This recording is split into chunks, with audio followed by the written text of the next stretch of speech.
Welcome to Goalie Science, the podcast about goaltending science, Jamie.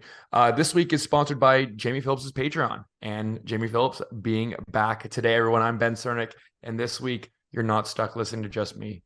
Jamie is back. Yeah, glad to be back. Feedback was mixed bag for just the Ben Cernick. But to be fair, those were people messaging me, so it's probably very heavily biased towards people that already follow me on Instagram. Good to be back.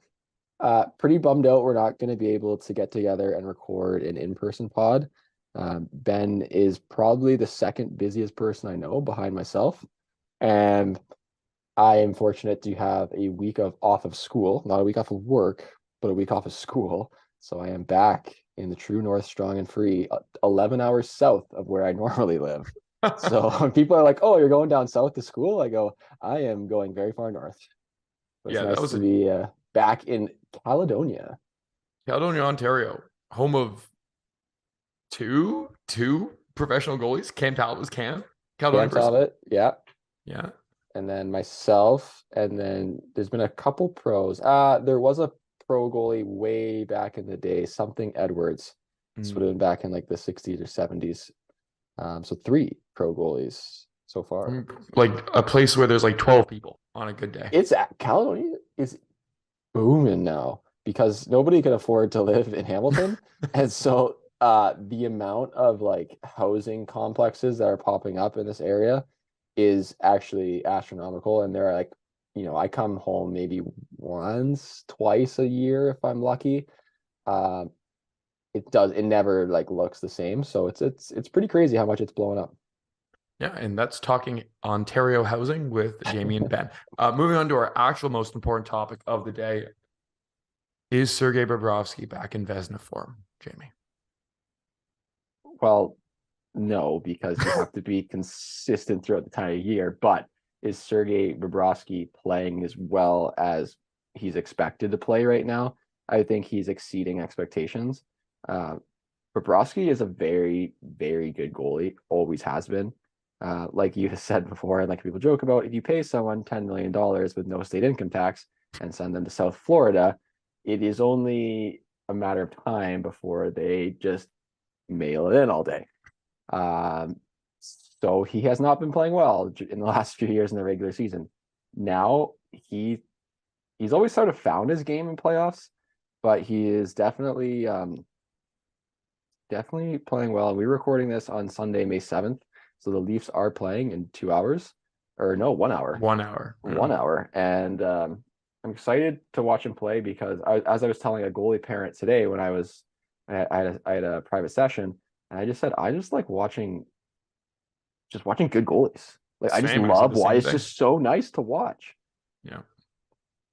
Oh yeah. I mean, I think the thing I had this conversation with a few parents. I was talking to some of our goalies on the ice this morning. Is it's refreshing to watch Bobrovsky, who is arguably the best skating goalie of our generation. Top three, top four, probably. Yeah, like one of the best ones. It's refreshing to watch just how long he stays on his feet.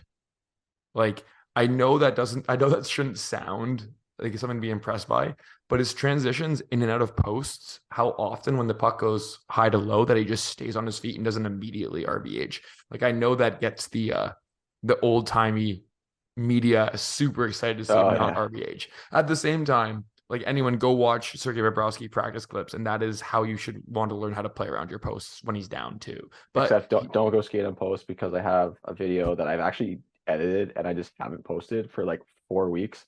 But why I don't like skate on post, and a couple of the goals against are Sergei Bobrovsky giving up wraparound goals because he's going skate on post. he But doesn't do it all the continue. time.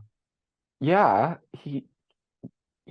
okay. So this I don't even know what we're talking about in this podcast. We had a bunch of different ideas, but okay. So here, Ben, I need your opinion, and I know don't take my side just because we're friends.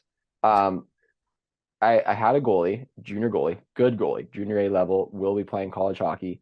Um, we were talking technique, and he was going skate on post. So I asked him like why, and his reasoning was his goalie coach says that you get a better push off the post. And I go, yeah, you do, you 100% do. But my reasoning is, what is the purpose of the RVH? To seal the short side. So if there's a 4-inch gap between your foot and the post, are you seeing the short side? He goes, no. And I go, if you have to reach 4 extra inches with your hips, knees, and shoulders, is that good long term for your health if already the RVH isn't great and you have bad hips and knees? And he goes, well, no. And he said, but his goalie coach says the amount of times that you're going to give up that short side pad goal doesn't make it worth it for the speed you get, for the power you get when you push off the post. And for me, I said, you can learn to push off your toe bridge really hard. In fact, I could push off the toe bridge equally as hard as I could push off with my skate. Maybe I was just really weak, but I would rather a goalie learn how to push off the post with a toe bridge and maybe give up a backdoor goal every now and then in the RVH than to give up a short side little flip goal or wraparound. Because when I pre-scout, I see goalies do skate on post. I put that in my pre-scout. Also, when I do goalie coaching or if I'm playing little scrimmages, I score at least 2 goals a game by just saucing it into that spot because you cannot move into there. So what is your opinion on the toe lock versus skate on post? It's like this is a really concise answer. I think that the toe lock is better. Straight up, I think you can use this skate sometimes. Like I think it's just there's situations where you can go skate on post and it's fine. Yeah, and the thing is, like, if the shot is like almost definitely not coming short side, then you can go skate on post. But if you're entering the RVH or the guys in like a low drive or like a wraparound, you gotta get your toe lock on. Yeah, Otherwise, you're just gonna get scored on. yeah, I think like the simplest.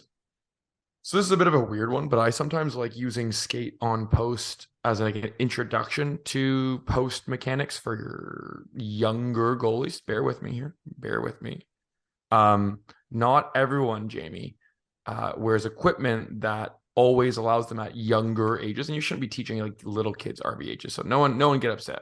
You should not be teaching 9-year-olds RVHs. They do need to know how to go down in the post though, so be aware of that. There's a difference there. Yes.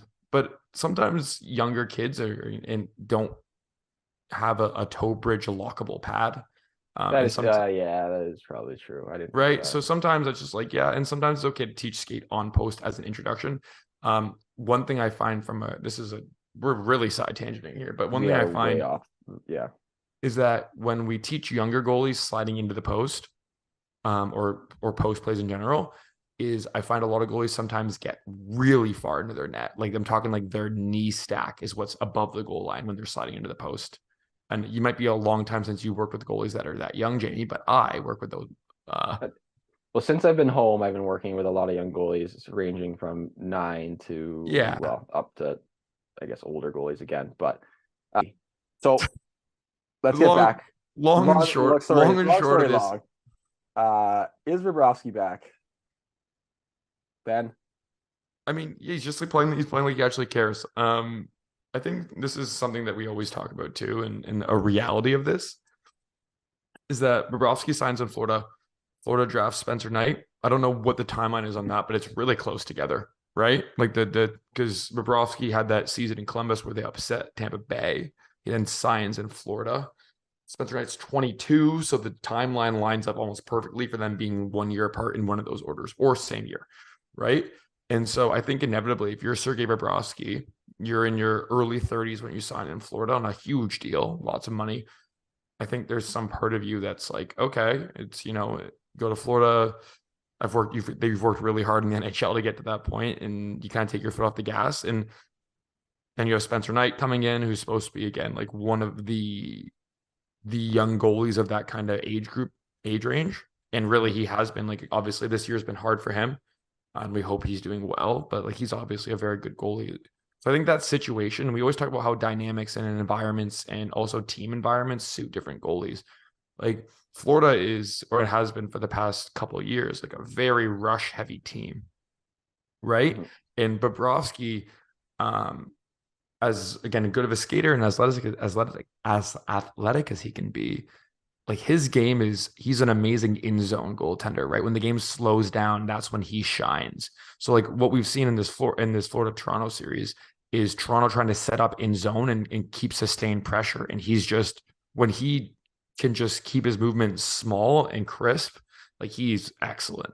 And so I think Toronto is currently playing into or getting their chances. And I mean, like you're trying to get chances, but playing into where Bobrovsky is best. So we talk about goalie environment. This is the environment where he thrives in, right? Mhm. So, like if I'm Toronto, I'm thinking, okay, how do we generate more rush offense? But the problem with that is, when you get more rush offense, you give up more rush offense, and Florida's a great rush team, and now we have quite a predicament. Yeah, that is true. Although Bobrovsky has been pretty solid off the rush, and when you went going back to what you're talking about him staying on his feet, um, you kind of tell when a goalie's dialed when shots are being taken through defensemen's legs from like the high circles, and someone's standing up and making saves with their hands. Oh, That he's been you ridiculous on those. that usually it tells me like, okay, this guy is really watching the puck. Not that you And have to stay up, but just doing it is an indicator. Okay, this guy is seeing it for sure. we've seen a lot of goals in this playoff so far of like one person D screens, like not even big screens, but just shots beating goalies from like top of the circle through a defenseman because they're not seeing anything at all. Yeah, And admittedly, like, yes, that's a hard save. Yes, Jamie and I have given up that goal many a times in our life. I actually hated that shot. Yeah, it doesn't mean it should go in though, right? Like it's No, probably no, it should not have gone in, but probably because I just didn't want that shot. It's probably why it went in so much. yeah, exactly. You're fighting it. Um, so yeah, I think Bobrovsky is. I texted you earlier, and then last week I said it on the solo podcast. Like I'm a Bobrovsky apologist. I have been forever. Definitely one of my favorite goalies of like all time. So I've always thought he was good. He's been made. You give him $10 million in South Florida. I'd probably do the same thing. I'll be honest with you. I'd be on the beach. Like Yeah, at least he shows up to the rink. Like I'd be on the beach for sure. I wouldn't even go to practice. Anyways, but what was the real topic? Well, it wasn't a real topic. One of the topics we want to talk about that you've been getting asked. Actually, I've been getting asked a lot too, but you've been getting asked a lot more. Is how much skating and when should you start skating in the off season? And so it is May, early May. A lot of tryouts, AAA tryouts, AA tryouts. I should be finishing up Should be single done A in in Ontario. Ontario. Single A should be starting or finishing depending on where you are. Yep.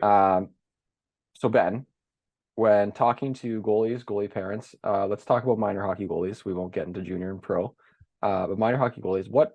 What's the time frame for returning to the ice, and how often should you be skating?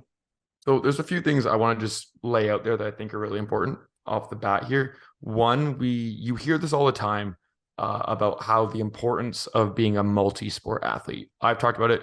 Jamie's talked about it. Lots of people talk about it. You hear it a lot in other sports, football, basketball, where the athletes have played multiple sports their whole lives, and that's what makes them such incredible athletes.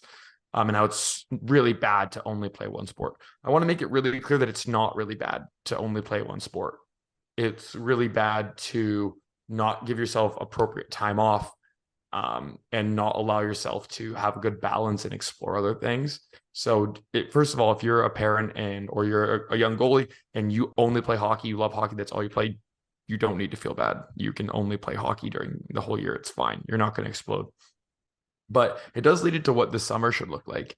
And what the summer should look like is, I think for younger goalies, you should still definitely skate. So you definitely don't need to just take the whole summer off hockey or take 2 months off hockey.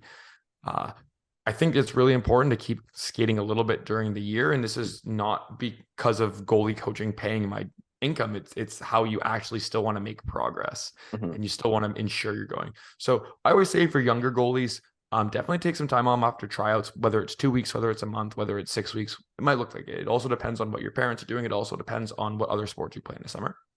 But I think most goalies, if you can get on the ice once a week, up to 1 to 2 times a week, starting in kind of middle to end of June, and then through July and August, I think you're going to be coming into this season refreshed and not feel like you're doing too much, and you still have lots of time to make progress. But you got to, again, balance that with your other schedule.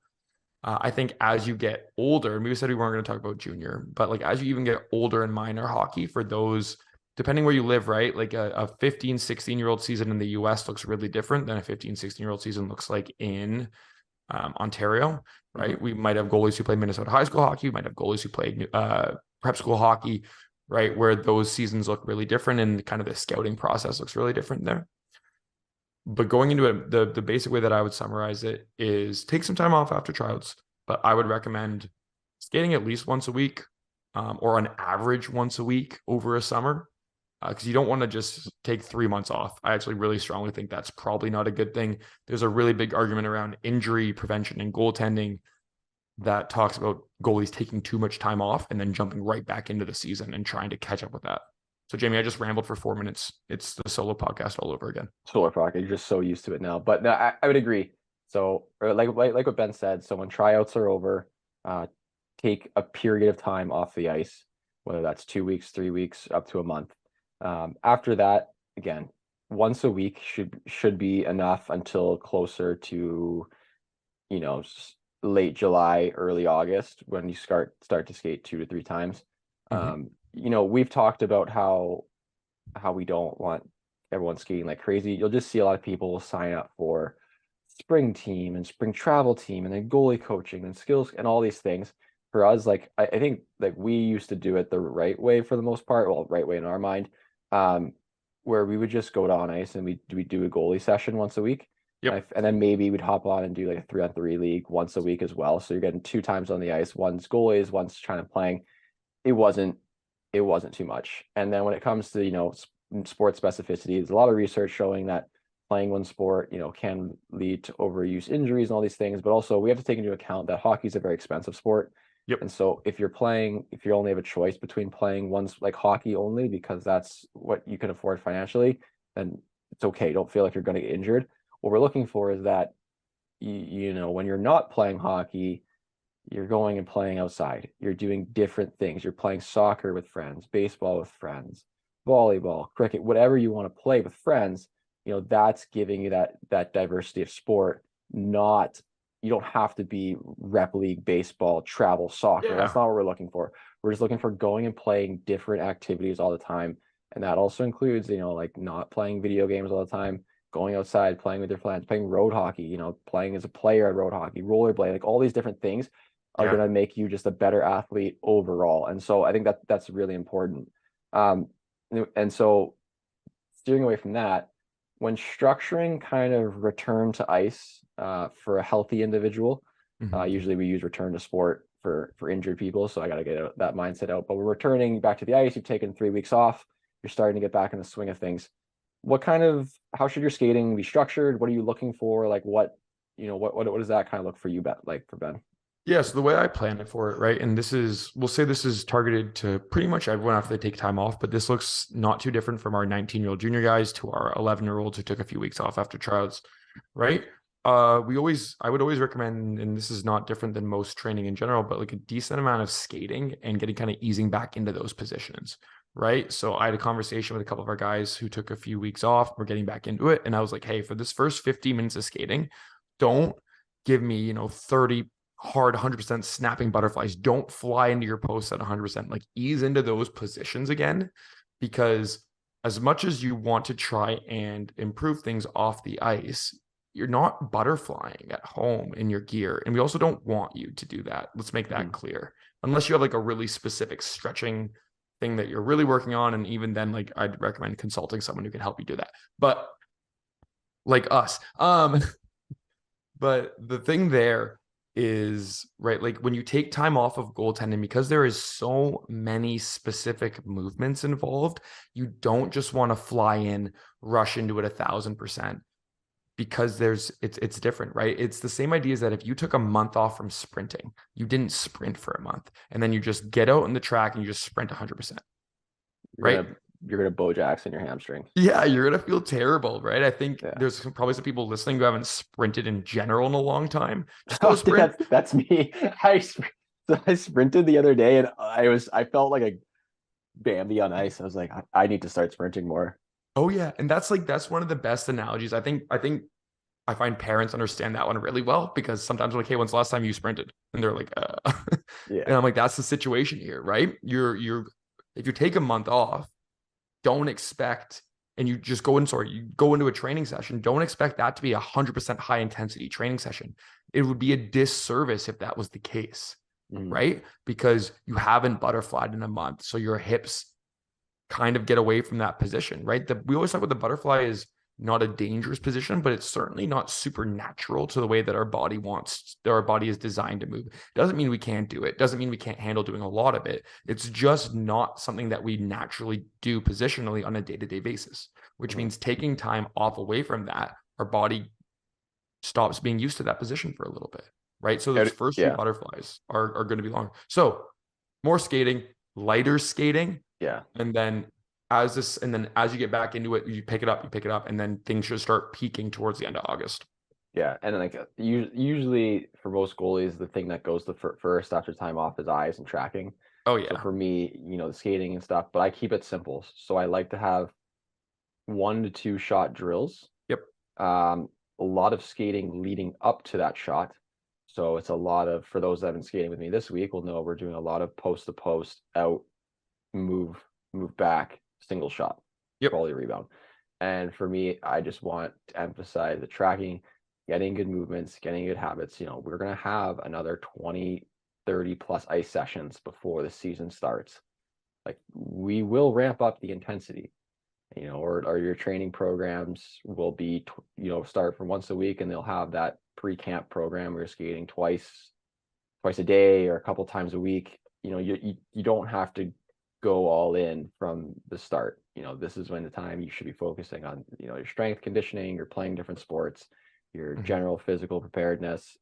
Don't worry about diving across backdoor saves. Like, it's not about that. It's about feeling good. You can address some things maybe that you're weak on early in the summer, so that once you get to those more game-like situation type practices towards the end of August, you've addressed those weaknesses. But don't think you need to pick up exactly where you left off at the end of last season. Yeah. And one thing to add to that, which I think is really important to understand, is when you take time off hockey and take time off goalie training, your first few sessions back, you are going to feel exhausted. And your Oh yeah, response should not be, oh, I got to get back to running more. I got to get back to doing more long distance cardio. Very different things, very different energy systems for how you're training, right? And that's not to say if you're someone who likes to run as a goalie, go run, go ahead. No one's yeah, go stopping you. run. Running's really good for you in general as a healthy thing, but don't expect running 7Ks or 5 miles to really improve how you feel in a repeated 6-second goalie drill, right? Yeah, and the thing is too is I was guilty of that. I admittedly definitely trained too hard in the off season, overtrained, under recovered for sure. Yep. Um, and then I would just kill myself doing 300s, 200, 400 sprints, assault bikes, everything, and then I get on the ice, and because it's so different, and the only thing that gets you in shape for playing hockey, well, not the only thing, the best thing that gets you in shape for playing hockey is playing more hockey. Yeah. I would be so frustrated. I would always think I'm so out of shape. And I have to understand that it's like, no, the reason that you're exhausted after an hour straight of skating is because this is the first time you skated for an hour straight all week or in the last month. Like, it is okay. You're going to, as the season progresses and as the summer progresses, you are going to change. Your body's going to adapt. It's okay. As long as the metrics you're trying to hit off the ice, you're hitting them and surpassing them, it will translate onto the ice. Yeah, agreed. The other thing I want to talk about, and people are always curious, like what progression should look in the summer. You and I have talked about this before, but I think kind of how we got to our style of training towards, again, when both of us were in college and then you were out of college, I think that's kind of when we figured out what worked best for us. And that's definitely a process that's going to be a little bit different for everyone.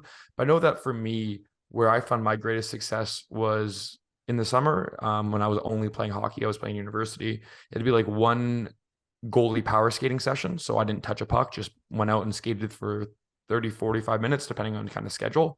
And then one goalie session. And then maybe again, here and there, 4-on-4, 3-on-3, kind of just pick up thing. Mm-hmm. But it can be just that, right? So I've had some parents ask about goalie power skating.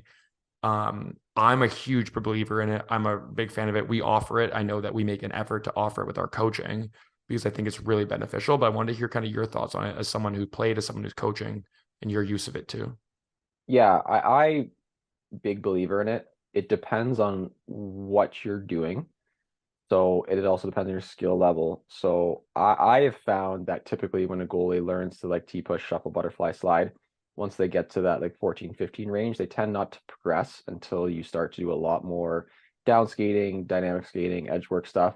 So that's how I would structure my skating for older players. Hmm. For younger kids, just learning to, I guess, like quote unquote, look like a goalie when they skate is Yeah. what I'd spend most of my time with. But again, a lot of it comes down to resources and stuff.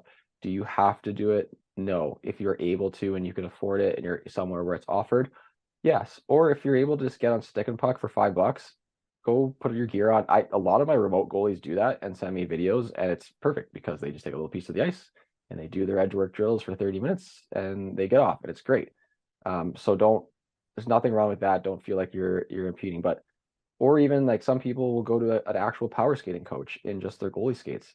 Yeah, I'm all for that. Just because you're doing player quote unquote movements, you're still learning how to use your edge. You're still learning to control your balance and stuff. And that is the most important part. So I 10 out of 10 support goalie power skating as long as it's not pushing you over the edge of doing too much. You're not filling up your bucket with too much stuff, and that it's you're not you shouldn't be going to exhaust yourself. This isn't a conditioning session.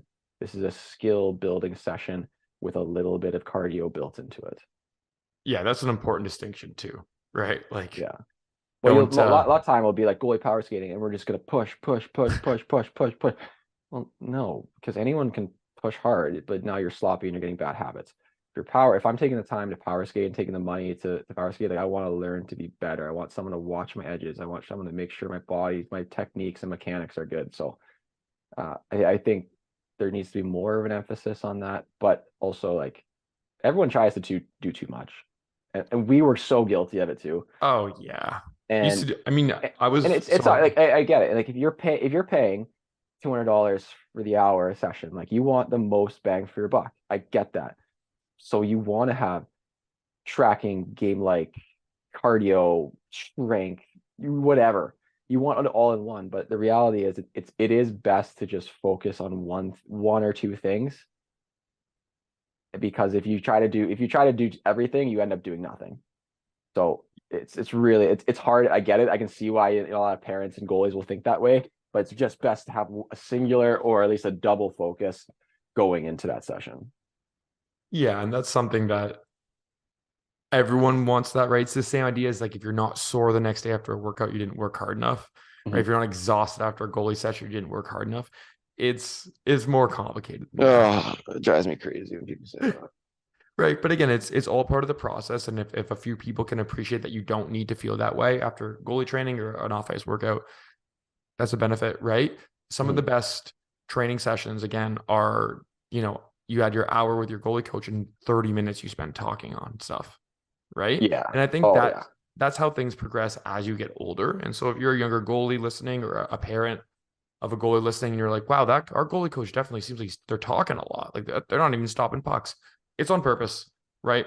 Like so much of that is trying to understand all the complexities Mhm. around a reactive position like goaltending, right? Yeah. After a certain point, right? You said it, Jamie. You know how to T push. You know how to Mhm. catch pucks. You know how to butterfly slide, right? So much of it is okay. What if this happens? What's the application? What do we do then? What's the situation here? And we've said this in previous podcasts. If you don't have a 5 versus 5 team on the ice, you can't simulate that stuff. And Mhm. there probably will never be a situation where goalie coaches get to that point, right? Mhm. Where we can specifically work with a goalie on a 5-on-5 situation that's being controlled from the goalie perspective. Now Yeah. that I'm saying it out loud, though, that sounds awesome. Like imagine when a team's doing a power play, but instead of the coach blowing it down because the power play is not right, the goalie coach blows it down because they didn't like the read on the low to high bumper. Can you Oh, imagine? I'd just give anything to be able to blow down whistles in like a team practice. Their practice would never continue. It would just be a 6 hour practice. I just look, I said this out loud and now this is all I want. It's like actually we're gonna do a PK drill. But it's the goalie that's controlling Well, this. you know what? Now that you say that, See? I think we could set that up because you could do both. Oh yeah. You could work PP, PK, and the goalie version of it. And like have an iPad out there, show it, and then after the, when the rebound puck gets cleared or whatever, you can call it down. Each, your PK coach, PP coach, and the goalie coach all talk to their respective groups, watch the video back, and I like that. That's good. That's a good idea, Ben. I'm taking that. That's my idea. And that's why we record these things. But yeah, I think that'd be a fun progression. But I wanted to just kind of to throw that in there, that right? was Like good. that's the reason there's so much talking is because the conversations goalie coaches should be having with goalies on the ice is like, okay, you made a great save on that play, on this simulation, right? And they go, okay, well, what happens if that was the read instead, right? And then you have to talk it through and walk it through, right? Like I had a discussion today, one of our older goalies on like 5-degree angle difference of his back leg in an RVH and like where that would lead to taking him on a quick net drive bump out to the top of the crease on like a quick one hitter in front, right? And it's like, hey, if your foot's too sharp, you don't cover the far side quick enough, right? You cover the short side longer, but you give up the far side. Right. And it's like we didn't need to do 14 reps to get to that, but we needed to talk about positioning and how we entered the post, right? Yeah. And I agree. And as we're coming to the end, like I enjoy those sessions where it's me, the reason I wear coaching knee pads is so I can get on the ice, I can show and I can hinge, I can push, and I can see like, does this make sense to you guys? And they look at me like blank eyed. They go, okay, stop, say it again. Like, what are we trying to do? And then just breaking it down and making sure that the goalies actually understand or registering what I'm saying. Because again, like I can go out and shoot pucks at someone's chest. It doesn't mean they're going to get better or smarter. But if we have a discussion and they can answer my questions when I ask them back, that's when I know like, okay, they've got something out of this. And so I want to wrap this up, Jamie, just by really saying I've lost all feeling on the inside of my knees. I don't wear goalie knee pads, and I can now officially butterfly on the ice without anything. No, that's actually wild. I can't. So I full butterflied the other day. I was sliding around today. No issues. No knee pads. You're a psycho. Yeah, no, it's deeply concerning that I've lost like the sensation in the inside of my knees. So for those who need to know, Jamie wears knee pads. I am built tougher. It's just that simple. I've actually never once claimed to be tough. And like I'll tell people I am the softest person out there. But it's soft because you're a nice person and a compassionate and empathetic person too. And on that note, Jamie, I think that's all we got for today. I hated plugging all the things last week, so can you do it? Yeah, absolutely. Big social media guy. Give us a like, follow, review us, hopefully 5 stars on Spotify. At least 4. At least Spotify, yeah. Spotify, iTunes. Ben has been keeping track of the stats, and the podcast is growing. And actually, a lot of people I talk to really like it and really enjoy it. So for those listening, just thank you guys. I know we don't have fancy sponsors or any presenting sponsors other than Resilient Hockey and occasionally my Patreon, but we really enjoy this, and we're really, really, truly happy that parents and goalies get value out of it. And they're able to listen and come up and create a dialogue or answer some questions that they have. And as long as we're able to, we're going to keep on doing this because we're just happy that people are listening and that we're able to support the goalie community and bring a little bit of experience and evidence to the position. As always, if you have topics for us to discuss or things you want us to break down a little bit more detail, you can find both of us on Instagram. That's probably the easiest place to find us. Sometimes we respond, sometimes we don't. It's a bit of a hit or miss, but messages on our personal accounts, usually better. Always a better bet. And then last thing as always, right? One thing I just want to say before we go, when people ask us specific topics, like what's the evidence on this, when there isn't evidence, we're just going to say it out. We're going to say that cleanly, right? So we're not going to disclaim it. Yeah, so we're not going to be here to promote anything that doesn't have some support back end. And so if we respond to some messages saying, hey, like we'd love to talk about that, but there's just nothing for us to talk about there, that's why. We're not trying to be dismissive of anything that anyone's saying. It's just that we don't want to just go out on a limb and put our opinions out there unnecessarily if they're, we think there's more validity, right? Yeah, absolutely. So in the future, we'll keep doing that. But for now, Jamie, we'll see you next time. See you next week.